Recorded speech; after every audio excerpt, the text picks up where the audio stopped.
And I just think it's a broken quality. I don't know. It's like that might happen in martial arts because maybe they didn't fully evolve yet. They're still a little broken inside.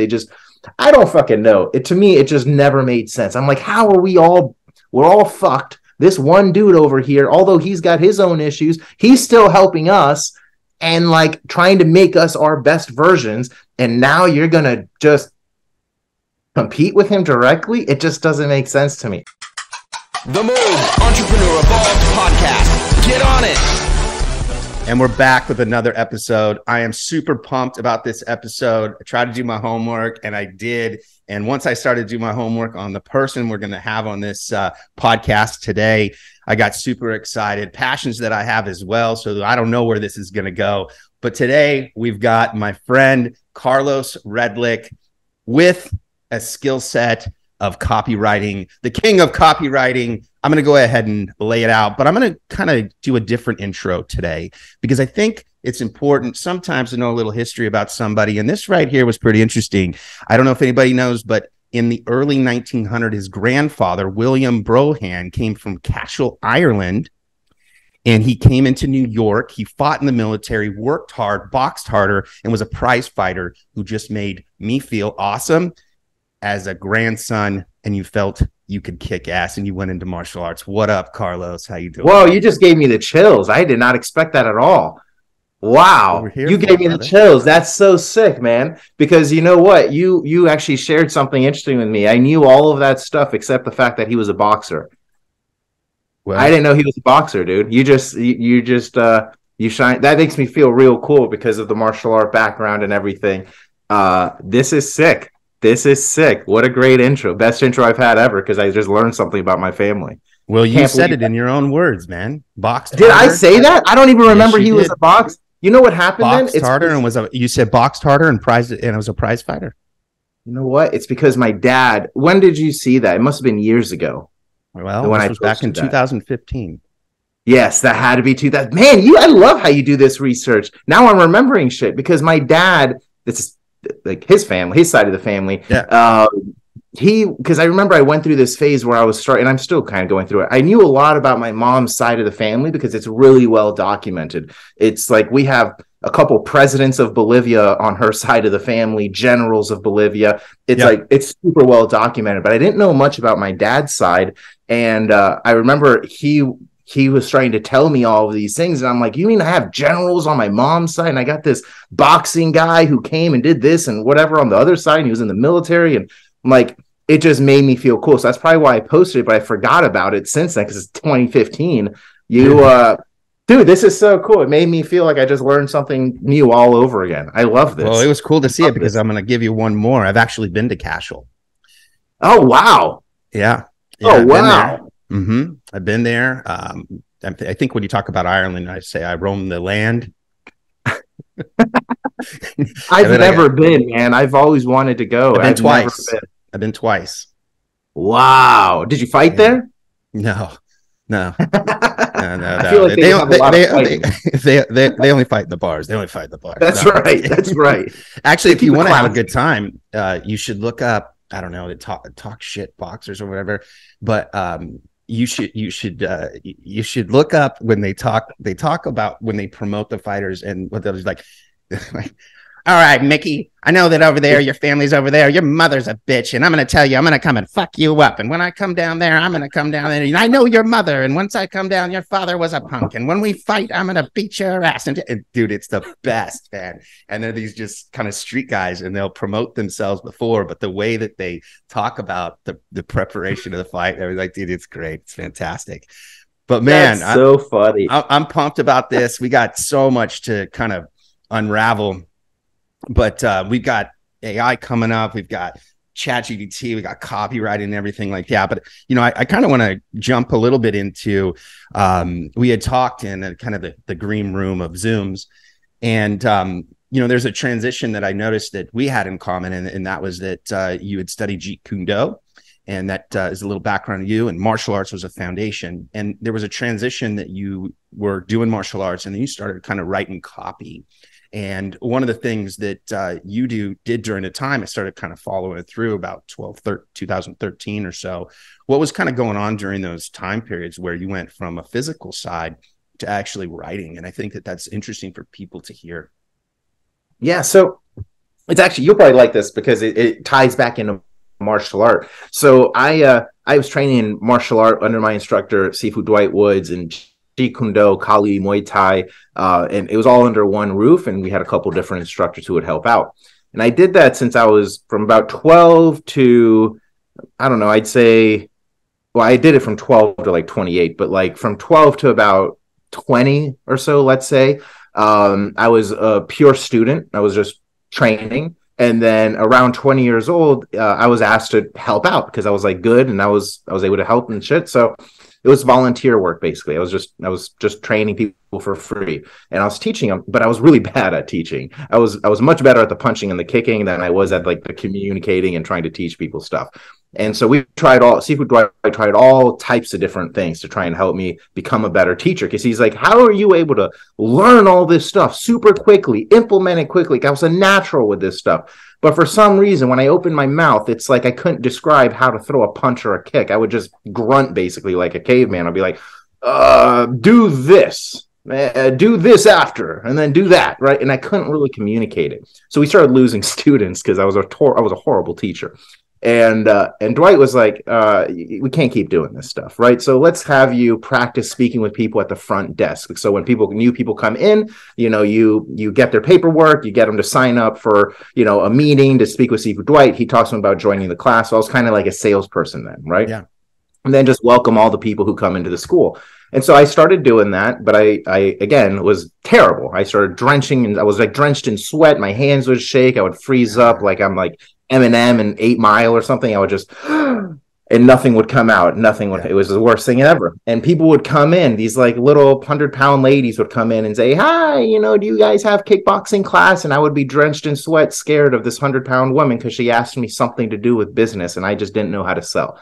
And so Sifu Dwight was like, this is getting ridiculous. How are you able to spar and train with all these big, sweaty, ugly guys? And then when like a nice 100-pound lady comes in, you freak out and just, you can't even talk to her about something you're good at. And I was like, yeah, maybe it's only because she's a woman. She's like, no, you're doing this with guys, with women, with kids, with everybody.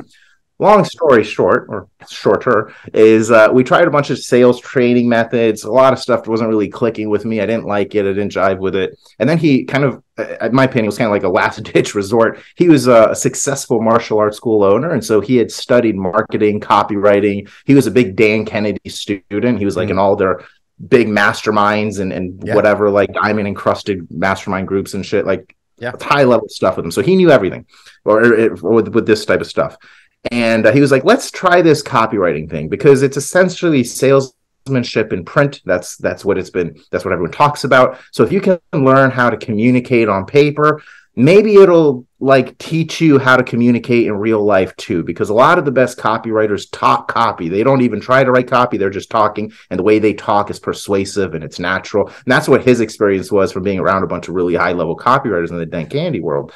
And so I started practicing copywriting based on courses that he basically just spoon fed me. I mean, he had like $1,000 Dan Kennedy courses and all Gary Halbert course. He bought a $5,000 Gary Bencivenga thing. And I got access to everything for free as like his apprentice instructor. So I've always given him credit for that because it was a life changer.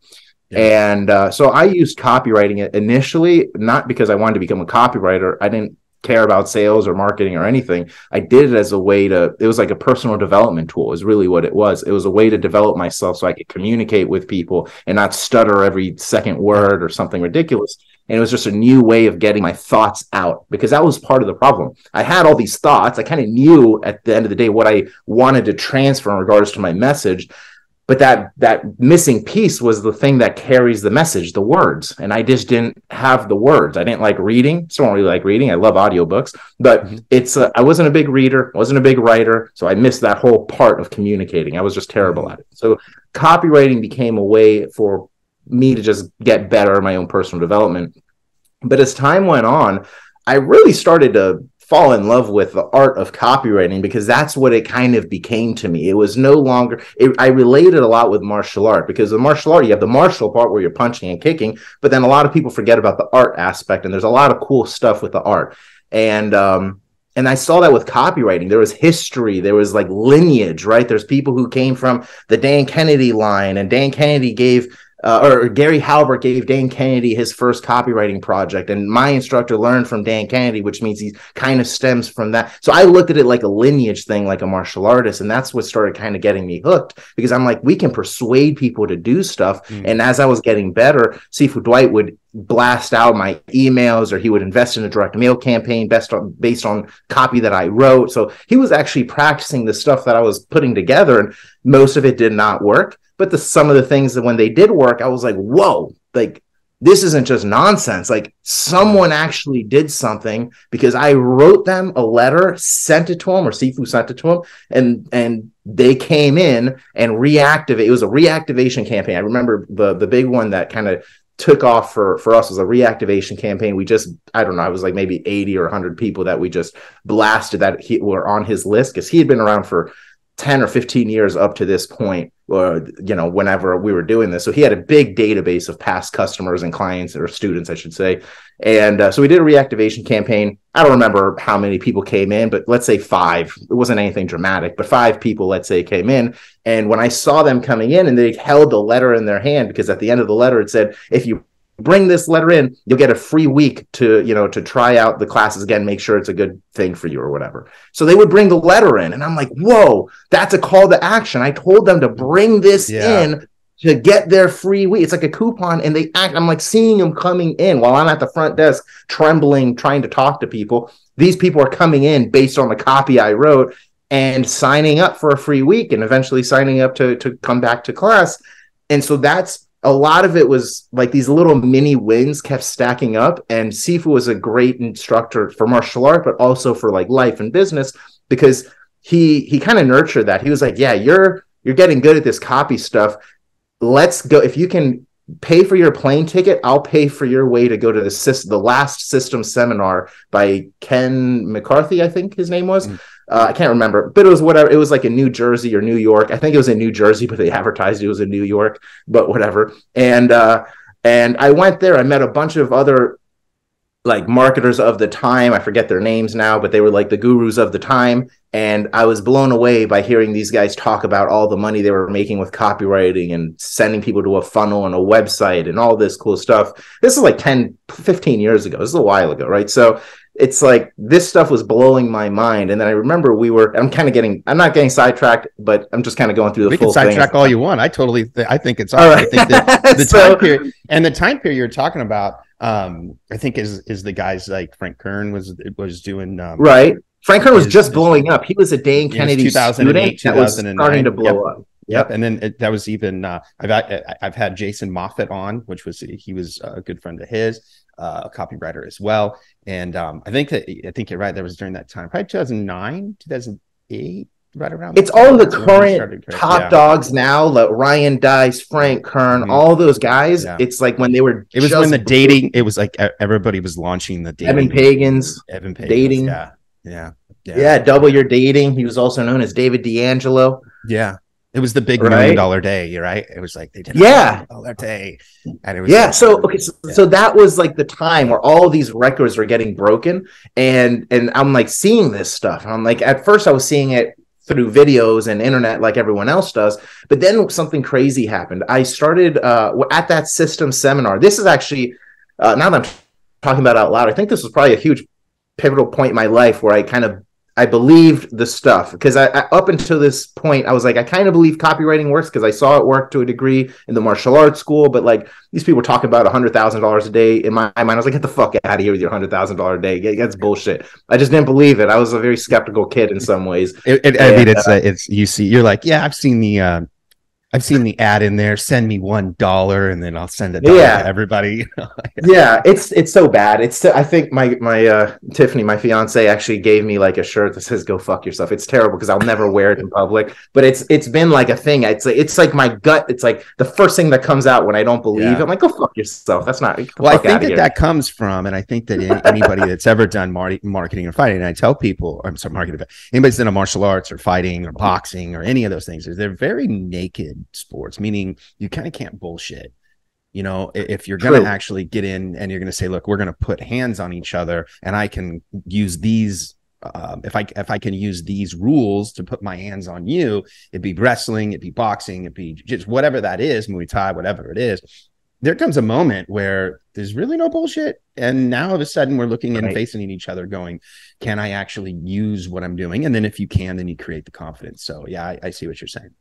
That's true. I think that's interesting. That does. Now that you mention that, I think a lot of my old martial art friends that like I call it grinding. Like we grinded together for decades, like just training next to each other and shit. It's like I think they have the same kind of personality. Maybe that's why, because we're friends. I don't know, but they have the same like get the F out of here, man. Yeah. You know, like, I get a lot of that too. It's just that doesn't seem right. It doesn't sound right because it's something about it. But you know, we say it like a gut. So anyway, not that I don't know if it's a good thing, because like I've lost business like that in the past where I'm like, oh, fuck yourself. That's not right. And people think like I'm literally telling you to go fuck yourself. I'm not saying go fuck yourself. I'm like, I don't believe you, but my gut reaction, like that's how it comes out, even though I'm not. The head's got to tilt back like, fuck off. Yeah, they're like not used to it. And I do it to this day. Like I'll go to a seminar and stuff, and I did it with Tiffany. She was with me and somebody was saying some stuff. I'm like, go fuck yourself. That's not true. And I'm saying it like this, smiling and laughing. Go fuck yourself. That's not right. And they were just like taken aback. Like I've never had an adult tell me to go fuck that's when myself. You need that elbow that we were talking about. Yeah, that's when he should have elbowed my ass in the face. But anyway, so what I was getting to though is I didn't believe a lot of this stuff, right, that was going on. And so when I went to that seminar after the event was over, at least for one of the days, I think it was like the first, second day, whatever it was. This was a systems seminar in New Jersey. It got like, there was a ridiculous, what's it called? A monsoon. It was like a ridiculous monsoon or something that was going on. And so it's like, it was very difficult to leave the hotel. And we were basically shut in. If you like didn't leave at like right after the event ended, you were probably going to get stuck in that hotel for another few hours. So I was one of those that got stuck in there for another few hours. I was literally walking around outside the hotel, or not outside, but in the hotel, just walking around. And I'm like, whatever, 20 years old, 21 years old or something at the time. And I was like, you know what, I'm just going to go sit back in the conference room. And so I went back into the room where the seminar was being held, and all the speakers were hanging out together, just masterminding with their fucking laptops. And my buddy Daryl, I think was it Daryl Urbanski, we're still good friends to this day. He lives in Thailand now. He had a martial arts school back in the day too. Anyways, he was there, I was there. I think we were the only two like total rookies there. And then he had this guy Alex Goad, I believe his name was, who was like crushing it. I don't know if he still is, but he was crushing it at the time at least, and like two or three other people. And I was blown away because I was looking at their computer screens and seeing the $1 million numbers. And I'm like, this is not Photoshop. This is like right here. I can literally see it right here, because they're just masterminding about their own businesses among speakers. This was nothing. This was not a presentation, but I was just caught in the rain. I'm like, hey, you guys mind if I just hang out here and just kick it with you guys? I think you make a really good point. And just kind of interject for 1 second. You make a good point. Is sometimes it's important. I think there's a lot of there's a lot of stuff out there, and we see a lot of marketing. We do a lot of things, and a lot of people go and try things, but there really is that value. Kind of pull back, and during that time, like Frank Kern would always be like, pay this money, and you could watch over my shoulder and see what I'm doing. He would use that in his copy all the time, and I think that there's something that happens in your brain that when you actually see it for real and you go, okay, that's real. Then you go, if a human can do it, then why can't I do it? And then at that moment you go, wait a minute, this just wasn't what the masses sometimes thinks of. Oh, that's just a scam, or, you know, that's never going to work. And then once you see it, you see the fruit and you go, wait a minute, I could be a farmer. So yeah, I see what you're saying there. It was definitely a good experience, but I gotta say I was probably the person there that didn't look like they were gonna make anything out of themselves really, because I was super shy. I was really shy in general, but when I got around those people, it was my first time being around like what I thought were millionaires, and they definitely were, at least a handful of them. Well, you just shared, I mean, through your story right now, you were shy through the process of I was the whole time, yeah. Yeah, the whole time. I mean, this probably wasn't something out of your ecosystem. You're like, here I am again. I thought I was going to be feeling better. Shit, no, yeah, again. Yeah. So it was a really good lesson for me, because my buddy Daryl, I remember being jealous of him. I don't know if I ever told him this, but it would be good for him to. He's Daryl Urbanski. You should like this, man. Shout out, Daryl. Props. So I remember Daryl was the. He was like the annoying one, but the good one, the smart one. He was the only one in the entire seminar asking questions like nonstop, as he should, since he invested to go to this seminar, right, with all these gurus. Everyone else was like kind of nervous to ask questions. Daryl had his hand up every fucking second, it seemed like, always asking questions. Okay, and what about this? Okay, well, since no one else is asking, let me continue asking my questions. And it was like a Daryl show. And at the end, it was me and him. And so this was like during the seminar. And then when the monsoon kind of hit, it was like all of those speakers. And then it was me and Daryl were the only ones, the other like nobodies, I should say, that were in this little circle of people. And we were hanging out, but I was hanging out with them. And the only thing that came out of my mouth is like, hey, do you guys mind if I hang out here till the monsoon ends? They said yes. And after that, my mouth shut the fuck up. I looked at their screens. I was like, oh my God, these guys are richer than God. It's like, in my opinion, I was like, I've never seen this. This is amazing. But Daryl was the only one continuously asking questions. He wasn't intimidated at all. He was like, hey, I got a martial arts school. How can I do what you guys are doing with this to like blow up the school? He just didn't stop. And he just kept asking, even during this stuff. I was like hesitant and nervous. I'm like, I'm not paying for these guys' time. I'm kind of encroaching on. He didn't care. He just kept on going. And at first I was like, he's pissing these guys off probably. And it was a great lesson for me, because one of the guys, I think it was Alex Goad, which is probably why I remember his name, who's kind of like he seemed like the leader of that little crew, at least while we were sitting down. He was like, to Daryl, he pointed, he's like, man, you got the fire, dude. You're going to make it. You got that fire in you. You don't stop. You got that fire. He said it like 3 times to him. And I'm like, oh, fuck, please say it about me. Please say it about me. Please say it about me. Because I'm like dying for this attention or validation or whatever. Yeah, sure. And I didn't get it, obviously, because I wasn't trying. I wasn't talking. I was just shut up. But he just kept going. And when I saw that, I was like, I got to stop caring if I'm the annoying guy and be like this guy, Daryl, because he's just doesn't give a fuck. He's here, whether you like him or not, he's going to get what he needs. And I'm like, I need to be more like Daryl. And so that was actually kind of the spark of the idea that I need to stop really caring about stuff like other people's opinions and stop seeking validation. It wasn't like an overnight thing, but it was like, it sparked that idea. I'm like, man, I didn't know you could act like this. Like, I didn't know that was possible. And he showed me. Feel like he gave you permission. He gave me permission. Yeah, that's a good way of doing it, because I saw him do it and I saw the reaction I wanted to get that he got from these guys. Yeah. And I'm like, they're saying he's got the fire because he doesn't stop. He's going after it. I'm out here timid and worried. If I'm timid and worried, how can I ever make something of myself? Because I'm always going to face rejection and all this other stuff. Like, I have to be able to work through it. So seeing Daryl go get that kind of praise was like, that's what rich people like. That's how they behave. They don't stop. That's why they see it in him. They see themselves in him, not themselves in someone who's not. Because they realize the fire they had to go through to actually get to the other side, and how much bullshit you go through, how many people say things about you, how terrible you are on the way up, the feeling that you have of wanting to quit and just all that stuff. I think that there's a mutual respect that comes out of that. And when you put yourself in that position, other people are like, this guy's going to go through the 5,000 people that are going to tell him to fuck off and go do it. And then he comes out and then you shine. I think that's interesting. Yeah. What do you think if you look back and during that time period? I think that it's great because we talk about in business, we talk about transformations, right? And I think that during that, what was that kind of next move that you saw? Maybe it was in copy, maybe it was in I decided to email my list every single day. What was the next turning point? Was it a long form sales page? What was it that went, okay, this is now I always kind of say, like, until you can kind of feel the grip Like most of the time, it's like many times it's like you have a business or whatever, and then it's like you can't really grip it. It's like slippery because everything's all over the place until you can kind of grip traffic. You then have a page that'll go, and then you can kind of just grip it and rip it. Yeah. That came out of nowhere. But basically, like that idea, right? Where it's like now I actually play poker? Control. I not really. That's a phrase that a lot of people use in poker when they go all in and they're not sure if they got the best hand. They're like, "Fuck it, grip and rip, baby." But so rip it all in. Like they have the best hand, but they feel like, you know what? I have enough grip where I have control a little bit.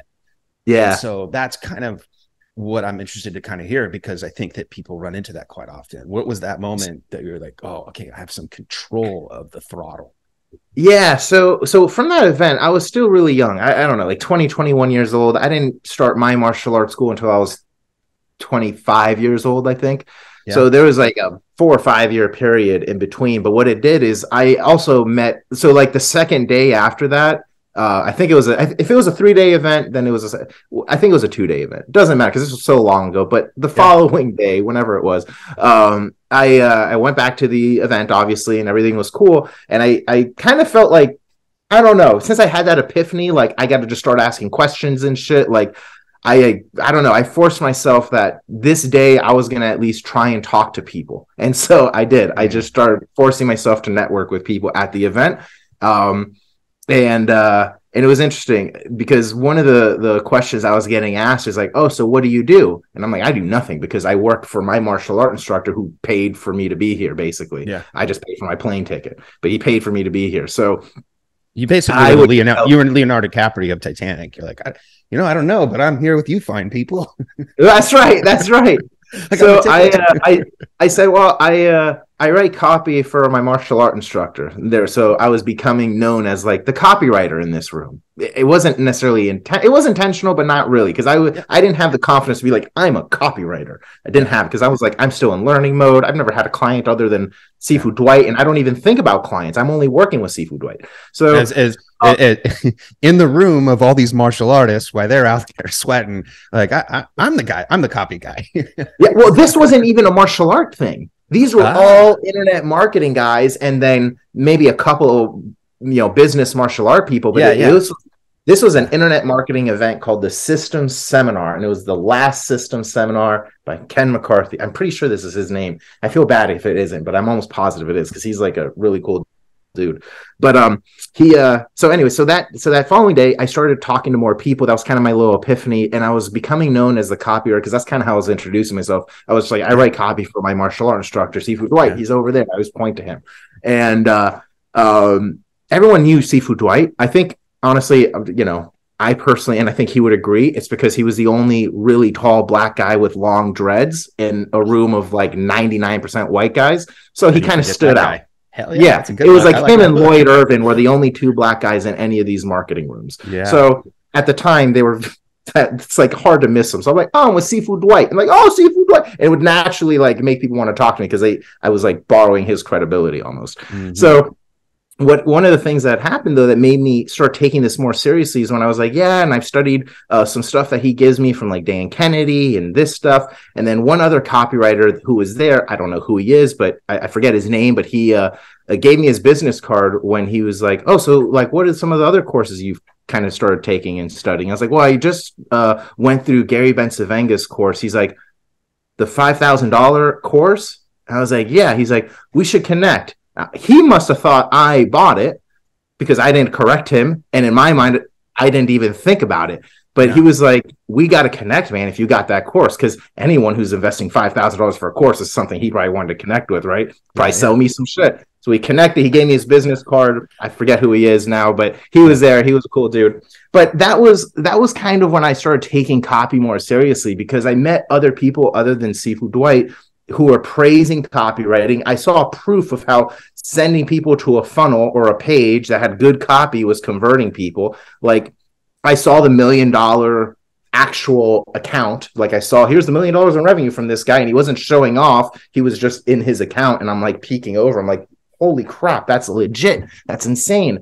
So when I got back from that event, I took copywriting more seriously, and I didn't necessarily start anything of my own during this time. It was more like I wanted to help blow up the current martial arts school. I was like, how can I do more? So I tried creating, I created, it just didn't really do much because I was a young, early on marketer, but I created like a student body organization for the martial arts school. We got people to jump in and be like a vice president and the president. We would organize like cookouts. And so it kind of worked to a degree. Well, and the cool thing is, I think that in that, like the lesson is like, if you're not gonna do it yourself, grab a vehicle that's already moving and then attach yourself. And I'm sure that, you know, you were just using the skill that you're trying to get better at. So they're just getting the benefit from it. While you're learning and apprenticing, or if we want to use it as like that. You have a vehicle to be able to do it. Yeah, I like that. Yeah, 100%. I mean, Seafood Dwight gave me a bunch of leeway, and credit to him for investing in like the postage stamps and shit. Because like a lot of the stuff back then, there was no Facebook ads or Instagram ads, and if there were, it was like maybe just starting. I don't know. It wasn't anything popular just yet. So he was still doing a lot of direct mail. Like that was a big way of how he did business, and he got a lot of good results from it because he started with Dan Kennedy and did all the Dan Kennedy stuff. So he would invest in like postage to do my reactivation campaign and to do different things. And he was telling me we should only mail people that had, like, he was teaching me stuff. Like he was my martial art instructor, but he became my like marketing mentor. He wasn't, I wouldn't say his superpower is copywriting, but he understood what good copy was enough to teach me a little bit more.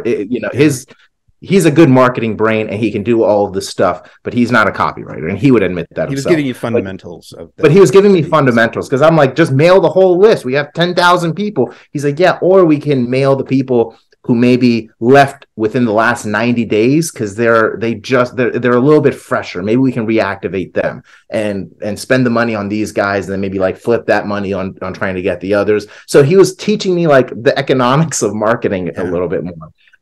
So that really is kind of my whole education up to like about 25 years old. Was from like 19, 20 years old to 25 was just trying to market his martial arts school and learning all the different ways of doing that. We discovered that video marketing at the time when YouTube was kind of blowing up at this point and it was just coming out. It was video marketing was doing really well for us. And so I figured out a hack at the time. I don't know if it's still a hack now, probably isn't, but I would shoot videos, all of his videos. I would take like 1 minute clips on, well, it wasn't a phone. It was a flip camera or something.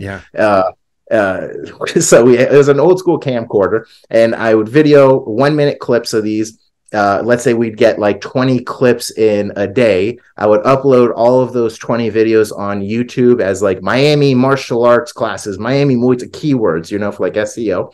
But then I figured out there's a little hack you can do. I can basically spam the heck out of YouTube for these keywords, because what they didn't want is you to re-upload the same video. That wasn't allowed. It's still not allowed. But on a PC at the time, this has been so long. My like hack was I would highlight all the 20 videos I had just opened. I would go into my file manager on my computer, highlight all of them, click on, I think it was properties or details or something, and I would change the details of the file. And by just typing in gibberish, I would just click anything because it just needed a new file name or something. And then I would re-upload those 20. And so what ended up happening is it would accept all 20 because although it was the same video, it was a different like file name. So we were uploading 100 videos a day. They weren't able to. They weren't able to. No, dude, I was uploading 100 videos a day, all the same thing called Miami Muay Thai, Miami Jeet Kune Do, Miami whatever, martial art, and maybe even now they're still up there. I'm kind of tempted to kind of look real quick. Miami Jeet Kune. Sorry, I mean it's got to be how many Jeet Kune Do. That's hilarious. Miami Jeet Kune Do. Yeah, look at. I mean, if you go on there now, he's got 1, 2, 3, 4, 5, 6, 7. He's owning the entire front page basically, and this is like so many years later, right? Years later, yeah. So that was kind of like, it was cool stuff. Like I cut my teeth and like doing this type of shit here with him, and he invested in the marketing. He trusted me enough to like try different things. And eventually I started my own martial arts school when I was about 25 years old. My buddy Vitt and I moved to Jacksonville, Florida. We wanted to move far enough from Miami, which was like 300 miles from Miami, because we didn't, it's like an honor thing. I didn't want to open up literally right next door to my instructor. And now we're competitors versus friends. And you know what, when you talk about these, we had talked about earlier that, my original black belt came from a guy named Del Campbell, but his instructor was Junri, which goes back to a lot of that same. He was Korean Kung Fu. Mm-hmm. And then you obviously with Jeet Kune Do, and you've got Mr. Bruce Lee over here. But during those times, I think that was a lot of honor of martial arts schools. And there was a lot of that fundamental stuff that people don't realize how weird it was. Sifu had an issue, man. I don't know why I and my friend Vit were the only ones to understand it's disrespectful to do that stuff. Maybe it's because I trained with him since I was 12 and he was like a father figure. I don't know. Yeah. But by the time I was 25, I was like, how can I now stab him in the back and open up 3 doors down? That's ridiculous. Yeah. Especially after everything he's just fucking done for me and invested in my training, my course, everything. It's all comes from him. So it'd be crazy to do that. And it literally, pretty much every instructor that came out of his school that ended up starting a school opened up within 20 minutes from his location. And he would just always say, he's like, I don't get it. It's not like he was threatened by them, because he was still the best with marketing. He was kind of the main guy everyone knew still, but he just didn't get that. He didn't understand. And I was like, I'll never do that shit. Yeah. And so it was a big thing. We moved 300 miles away, and I'm so proud of that, because dude, we could have opened up right next door, but we moved 300. I changed my entire life out of respect to not do that. So we did that. That goes a long way. I think that mutual respect, and when somebody teaches you something, there's some honor in that. I think that I oftentimes think about when somebody's going to teach me something, I try to really think about if they're spending their time with me, because especially come from a martial arts background, it's really you might pay your dues and everything like that, but it's really their life's work, and they're basically saying, I'm going to give this to you. And there's a lot of that in martial arts, a lot of free gives of information, and there's a lot of pride in giving that away, because you know what it took for you to become what you would consider a master. And then when you see the student that actually works hard enough and gets to that certain place, and then you finally get them to a place where they're kind of your equal, and then you finally look at them and you say, we now are one, and then that person betrays you. I think that's a difficult thing for somebody. 100%. Your son betraying you, I think. Yeah. So to me, I don't really have that quality in me. I never understood it. It almost sets me now thinking about those types of. I never got it. I don't have sympathy for people like that. I hope all of their schools fail and burn down. But I'll tell you, the sad thing is, I was in Japan. And I did an entire samurai. What we did, it was for my birthday. My best friend and I, we did a samurai study through Japan. And as you go through Japan and you start to look at the regimes and things in Japan, and the shogun and the samurai and all those things, and the kings and the government, and all of it's 98% of all of the governments, the kings and all those things, they're killed by their brothers. They're killed by their family members. Wow. Yeah. Most of them are taken over internally. They're not taken over by another, war or something like that. They're taken over by the internal people. So it comes probably down to jealousy.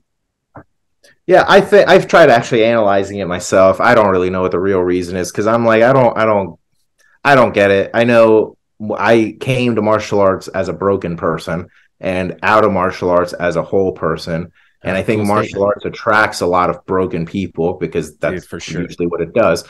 You're either bullied or something happened. It usually attracts broken people. And working out does in general. Even going to the gym attracts a lot of broken people. A lot of people, you get a heartbreak especially as a man.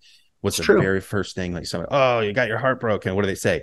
Oh, get to the gym. and then about 2-3 months later, they're just in there, lifting. The peak peak shape. Yeah. So it's and that's fine, because that's one of the reasons martial art is so good, is because it can help heal a lot of things and help create that fullness and plug that hole, or whatever you want to say. So it's I understand the benefit of it.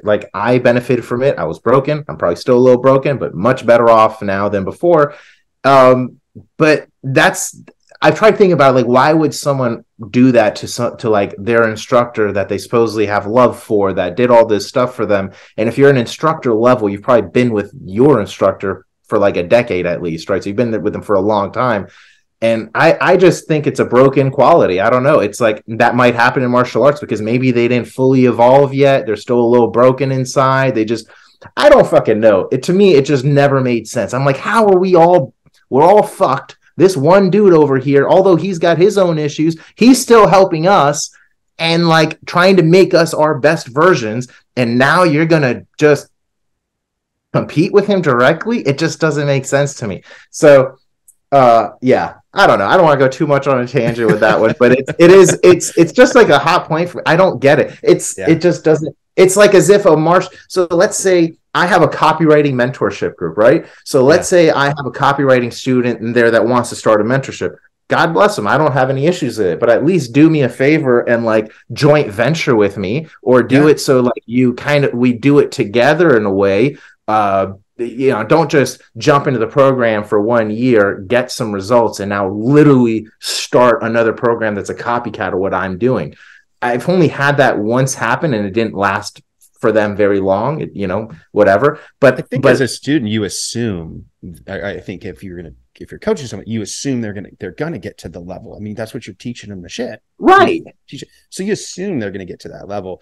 And I think that the idea of them, I think, if you look at it in battle, right? Like, I'm preparing you for battle. I'm preparing you for battle. I'm preparing you for battle. And then all of a sudden they get to that level of strength, skill. And then you look at them and you say, all right, now I have 2 people that can go to battle. And then all of a sudden you're like, why are you just going over there now? And then exactly, you're like, well, this doesn't make any sense. And unity is very important. I think that people miss collaborations. I think I just saw something in the new. Oh, actually, I think it was Gary Vee. How do I see so much stuff with Gary Vee and things that are interesting? But it was a collaboration of Nike and Tiffany Co. or something like that. And those two maybe looking at doing some collaboration or something. And I think that this conversation goes into, you are better together than you are separated, and you go further than further together. There's a story about the cow that runs away, or I'm sorry, that's a different story. I think I know which one you're talking about. Yeah, that's that one. But it's the bull, or it's the 2 bulls at the top looking at all the ones polling. The cows no, at the that's bottom. The polling. Well, there's that one. No, let's go down and screw them all. That one. Yeah. Yeah. Let's go down and get that girl. No, let's calm down and go fuck them all. Get them all. Let's go get them all. No, but the other one was like, I think it's the average amount of weight that a bull could pull. If you put 1, 2, and 3 together, it's like one bull could pull like, let's say 1,000 pounds. And I'm butchering this. Somebody in the comments, right? But basically the next one is like, if they put 2 bulls together and then they pull them, and then if they put 3 bulls together, it's like 80,000 pounds.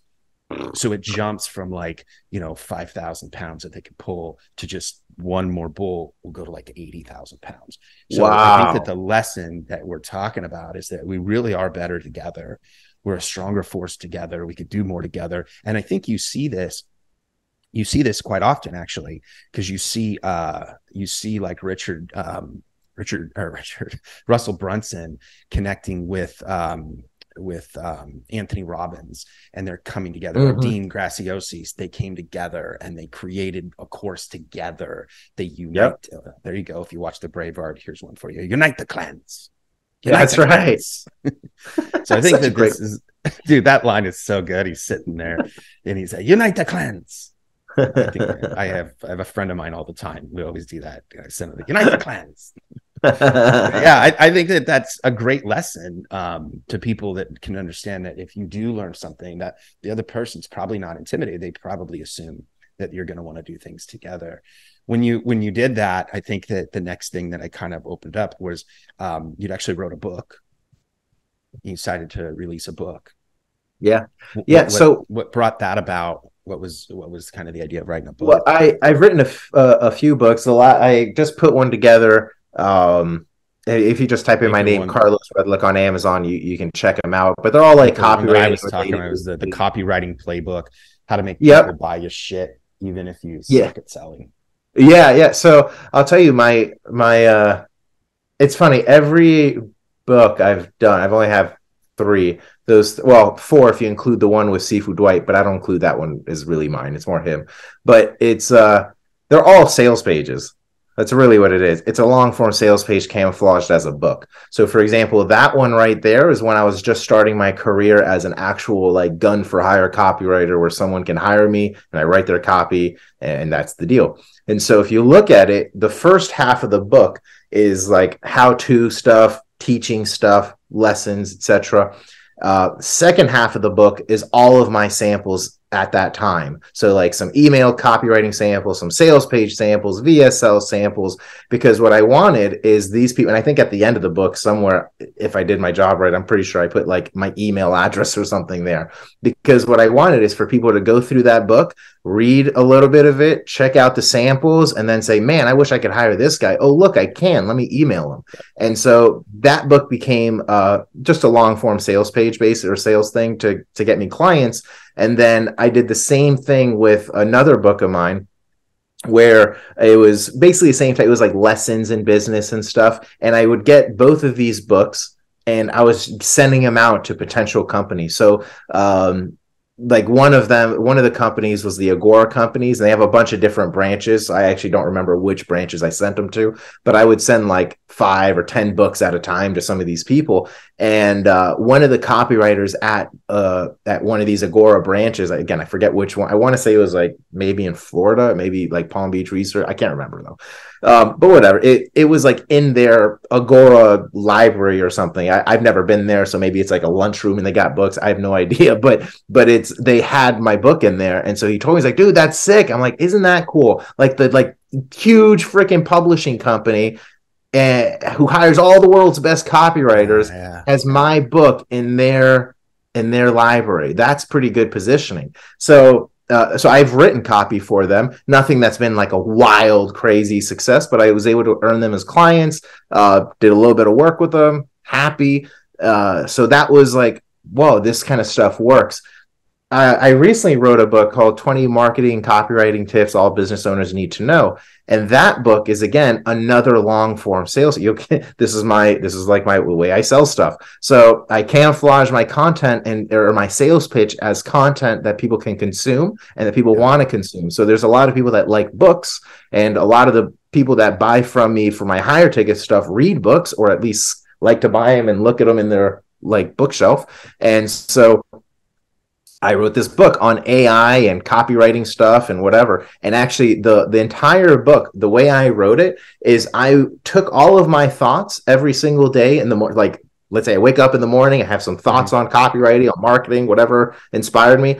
I would dump it into Chat GPT, which if you haven't used, people should go check it out. That was the transition that I was looking forward to making the Oh, transition. you're going, well, there we go. It's perfect. But this is how I came up with that. Yeah. This came up with the book. So I put all of my thoughts, all of like what I was thinking, like good strategies, tactics, etc. And I would just put them all, just jumble it together, throw it into this, into Chat GPT, which would rewrite, which is like an AI platform essentially that you can use to write copy, do a bunch of really cool stuff. But I used it in this case to help write a book. And so every morning I would throw a bunch of stuff in there, like my ideas for the day. Like I would say something, what are the top 10 ways to get more people to click your link in an email? Okay. I like they gave me 10 ways, and I'll say, well, I agree with 1, 2, and 3, expand on that. And then I would add my stuff. Anyways, what I was doing is I was using ChatGPT to write my book one step at a time. So the first step was like, let's just write a post. So all of these tips are broken down into tip 1 all the way to tip 20. And each tip is essentially a Facebook post or email that I put out onto my Facebook page. And they're all value-based. They're all really good content, teaching stuff, all that's good. And so at the end of 20 days or something like that, I had a book basically, of all of these tips that I've been posting, all pure content. And now all I needed was my little intro part to my sales letter, my book. And that, I don't have it here, it's downstairs. But what it is it says, who am I and why should you care? Right. So I need to build the credibility. Yeah. I talk about how I've written copy for your favorite gurus and even a few that you hate. I've written $1 million promotions. I've done this, I've done that. So now there's like some credibility. And then that's the beginning part. I sell them on my credibility. The middle part is tips 1 through 20, pure content, helpful stuff. And then the last part is I come clean, basically. I say this book was essentially written with my ideas, my strategies, all this stuff, but written by ChatGPT. And I go into essentially how I'm using it and stuff. And then I say, now, if you want to learn more on how to do this, go to this website, bestcopywritingstuff.com. And they go to the website, they enter their info, and they check out the course. And so that's actually how I use this book. And then I also give the book away for free in a bonus section in the course. Yeah. But the book is designed to be a lead magnet that I can either sell, which I am selling on Amazon because I self-published on there. But I also ordered a bunch of copies. So now when I go and speak at events, I just pass that book out to people. And now I'm able to get more sales for that course. If we make that transition, because we're talking about AI, we're talking about those things, I kind of am telling people, I was like, I think the whole AI, I think it's multiplied. But you look at Canva, you look at Photoshop, you look at all those things when people were just creating vector files and they were then moving them over. And I think that when Photoshop came out, every designer thought that they would be gone.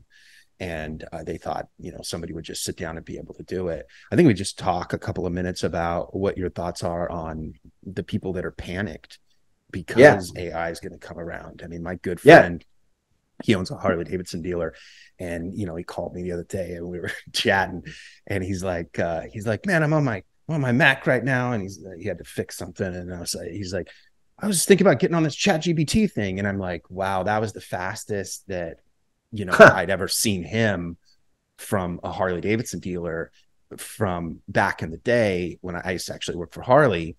And I remember when the internet and all that kind of stuff, and I was kind of the guy in the back going, how do I sell stuff online?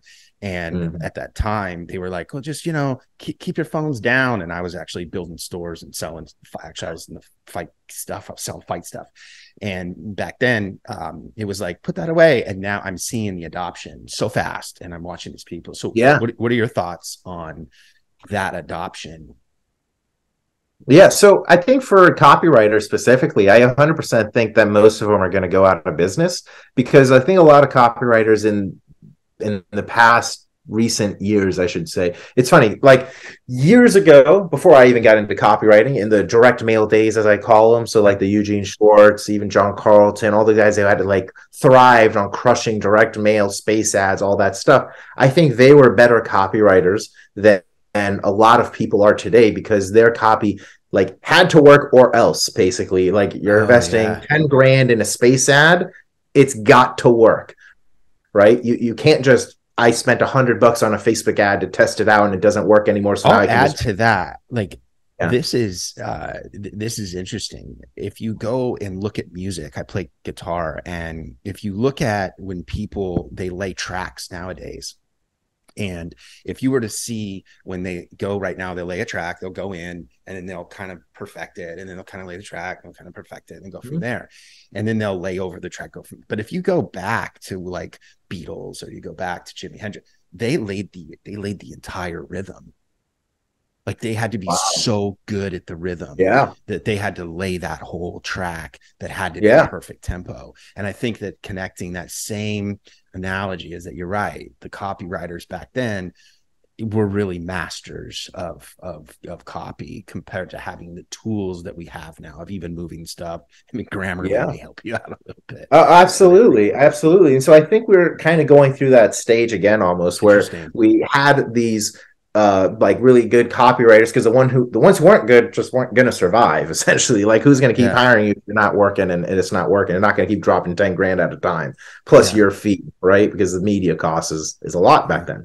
But then we went through this phase where it's very easy to test, so it kind of allowed the ability to have a mediocre copywriter like still produce results, because they can kind of just keep on rewriting the thing with small tests. So like, for example, I mentioned Facebook ads. If like you write a Facebook ad and you're spending, you know, $20 a day on it for 7 days, that's $140. Like you can know after 7 days if that ad is kind of like gonna be good or not gonna be good, just based on that small sample, right? You can still kind of make some decisions on that, improve your copy, and now go back and rewrite something that might be a little bit better based on that. But back in the day, from my understanding, like you didn't really have that, and you would get your results back after like 3 months or 6 months of testing, and then it's like, I hope it worked after 3 months or 6 months, because it was just, there's a longer period to test when you can kind of, like I said, you can get away with not being so great right out of the gate nowadays, or, you know, I don't know about nowadays, but, you know, over the past few years, because you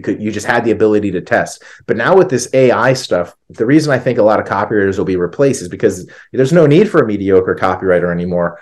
Any business owner can be the average copywriter at this point with ChatGPT. Yeah. If you want to have a grand slam, super high level written promo, you can use ChatGPT, but it probably won't be the finalized version to create that, you know, which would maybe be your hook, or it may be your headline, or it may be, you know, the original. Yeah, well, yeah, there's a lot of stuff. Like there's a lot of stuff ChatGPT can help with actually all of those things you mentioned. It's just kind of piecing it all together, and that's where I think the copywriters who are like very good at their craft, and also very good at understanding the marketing strategy of how everything works, I think they're going to be just fine. They're going to thrive, because now it's like they just have a junior copywriter working for them for free, which is ChatGPT, and they can still be the marketing, you know, chief marketing officer of whatever company, getting paid a bunch of money, because they're kind of the guru handling all of this software and all of this stuff to make sure it comes out well.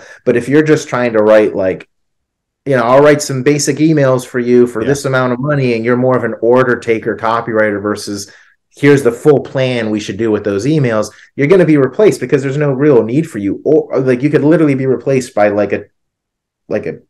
anyone in any other country, because one of the things that we were able to write it, they can clean it up through some of the short form reels. One of the things that I was able to do just even now is that, you know, in the speeding up the process, is that I was able to take my videographer and, you know, everybody is doing all the editing and everything like that, and empower him to be able to take summaries and then use ChatGPT, then be able to put some small summaries in there, and then empowers that person to actually get closer to the finish line. And so with that, they're able to go, oh, okay, I can take this video, I can take a short. Then after I take that short, I can actually finish it, edit it, put in the captions and do all that. And then I can export it, give myself a summary. And then that person can put the content in there, compared to having to wait for somebody to get the content. And now I know it's probably pretty good. They could actually kind of approve it, play with a little bit if they have, you know, half a brain and they're smart at that point. And then they could even go directly over to YouTube, go over to Instagram, TikTok, Twitter. And then that person can even be in their part of their job description is being able to, the person that's going to be editing this video is the person that does this. but ultimately they can submit it. Shout out to you, Alex. Shout out to you. But ultimately they could get to the finish line. And that right there speeds our process up by literally hours, day. You know, it speeds it because you're not waiting for another person. So 100%. I mean, one of the things that I recently did is I inserted like the sections of a webinar. I didn't paste a full webinar into ChatGPT because it was too long. So I was like, all right, I broke it up into sections and some key points, and it's almost like an outline of a webinar. Pasted that inside of ChatGPT and said, create a multiple choice quiz based on this webinar, and to create a step-by-step quiz that we can use as a handout for the webinar. It was huge, because like that really saves hours of time. It really does. There's a lot of stuff. We create a 2-hour podcast outline, based for a client of mine that is doing stuff in an interesting, like, parenting type legal niche. It's very weird, but he's like, it's gonna be 2 hours. I just need an outline, because I can riff on it. I can talk, no problem. I don't want to get too sidetracked. And I was like, well, let's get an outline together. So we inserted like a nice paragraph really to ChatGPT explaining exactly what his podcast was about, who he was, who his audience was, what the topics were we wanted to kind of talk about a little bit. It was like it was probably like 4 or 5 sentences of description. It wasn't just like, write me an outline for a whatever. It was like a full, because the more you give Chat GPT, the more it can give you back that's more accurate, right? Yep. So we laid it out, and we laid out a nice paragraph describing what we needed, and it instantly created a 2-hour outline for a webinar. Actually, before that, I said create a list of topics based on this overall theme. And it created like 10 podcast episodes with those topics, like topic 1, topic 2, all the way to topic 10. And then I said, okay, create a 2-hour outline for a podcast for topic 1. And it created a 2-hour outline for that, saying, okay, 10 minutes you're going to spend on this, 10 minutes on this, 5 minutes on this, 20 minutes on this, bring on a guest for this, all this stuff. Then I said, create a worksheet that people can follow along with based on this outline, just like what we do for a webinar. And it created the worksheet, like a fill in the blank deal. And so now my client was like, we did this all in 2 minutes. We timed it. It was under 2 minutes. And we did all of this. He's like, how? This would have taken me like a week. He's like freaking out. I was like, how? This is amazing. What a crazy tool. And so now he loves my course, the AI Copywriting Secrets course, because I show all of this cool stuff. And so it's saved him at least a week's worth of time, but also for the future now, he's got a tool that he can use that he doesn't have to worry about creating outlines. He's already got 10 episodes and an outline for each one of them that was done instantly for him. That's unbelievable. Insane. Empowered people with AI. Dude, I think we could probably do this for another 5-hour episode. The topics we could talk about. But dude, I want to thank you for being a guest on the show.